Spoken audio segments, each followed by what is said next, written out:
नमस्कार मित्रांनो, जर तुम्ही हॉटेल मॅनेजमेंटचे सेकंड इयरचे स्टुडंट असाल तर तुम्हाला हे माहीत असेल की हाऊसकीपिंगच्या सिलेबसमध्ये कलर व्हीलचा अभ्यास करणं हा सेकंड इयरच्या पोर्शनमध्ये आहे। तर असंच आपण आज कलर व्हीलचा थोडासा अभ्यास करूया। तर समोर जे दिसत आहे चित्र हे कलर व्हील आहे। तर कलर व्हीलमध्ये 3 गोष्टी लक्षात ठेवायच्या आहेत, प्रायमरी कलर, सेकंडरी कलर आणि टर्शरी कलर। तर प्रायमरी कलर हे असतात RYB म्हणजे रेड, येलो अँड ब्ल्यू।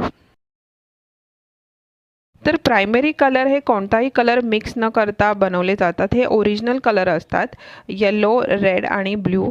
तर 2 प्रायमरी कलर एकत्र केले तर आपल्याला सेकंडरी कलर मिळतात। तर कलर व्हीलच्या राईट हँड साईडला बघा, येलो आणि रेड जर आपण एकत्र केलं तर आपल्याला सेकंडरी कलर मिळतो, तो आहे ऑरेंज। आणि खाली बघाल तर प्रायमरी कलर रेड आणि प्रायमरी कलर ब्ल्यू एकत्र केला तर आपल्याला सेकंडरी कलर मिळतो, तो आहे व्हायोलेट। आणि तिसऱ्या ठिकाणी बघाल तर प्रायमरी कलर ब्ल्यू आणि प्रायमरी कलर येलो एकत्र केला तर आपल्याला मिळतो सेकंडरी कलर ग्रीन। तर आपल्याला सेकंड इयरमध्ये एक्झाममध्ये किंवा आपल्या प्रॅक्टिकल्समध्ये आपल्याला कलर व्हील ड्रॉ करायला देतात। तर तुम्हाला आपले वॉटर कलर्स घेऊन जायचे आहेत आणि सेकंडरी कलर बनवताना प्रायमरी कलर जर एक पार्ट घेतला तर दुसरा प्रायमरी कलर हा आपल्याला एक पार्टच घ्यायचा आहे, तरच आपल्याला सेकंडरी कलर हा छान मिळणार आहे।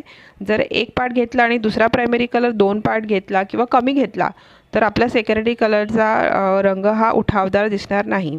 तर टर्शरी कलर हे कसे असतात बघा, प्रायमरी कलर आणि सेकंडरी कलर मिक्स आणि एक सेकंडरी कलर मिक्स केला आपण तर आपल्याला टर्शरी कलर मिळतो। टर्शरी हा येलो आणि ऑरेंज आहे, जेव्हा येलो प्रायमरी आणि सेकंडरी ऑरेंज एकत्र केला तर टर्शरी येलो ऑरेंज।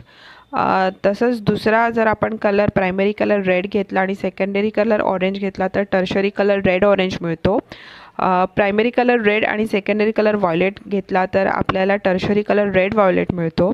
नंतर प्रायमरी कलर ब्ल्यू आणि सेकंडरी कलर व्हायोलेट घेतला तर आपल्याला ब्ल्यू व्हायोलेट मिळतं। प्रायमरी कलर ब्ल्यू आणि सेकंडरी कलर ग्रीन घेतला तर आपल्याला टर्शरी ब्ल्यू ग्रीन मिळतं। तशाच प्रकारे प्रायमरी कलर येलो आणि सेकंडरी कलर ग्रीन आपण एकत्र केलं तर आपल्याला येलो ग्रीन असे कलर मिळतात।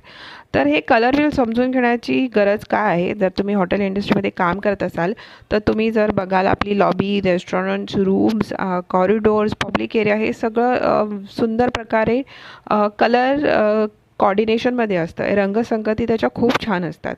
तर हे ऑलरेडी डिझायनर्सकडनं डिझाईन करून घेतलेलं असतं, पण असे भरपूर काही इन्सिडेंट असतात जेव्हा एक्झिक्युटिव्ह हाऊसकीपर किंवा हाऊसकीपिंग मॅनेजरला ते स्वतःहून कधी कधी डिझाईन करावे लागतात। जर काही छोटं मोठं काम असेल तर एखादा रूम आपल्याला सजवावा लागतो किंवा दिवाळी डेकोरेशन्स असतात तर रांगोळीचे कलर्स कोणते कोणते घ्यायचे म्हणजे ते उठावदार होतात।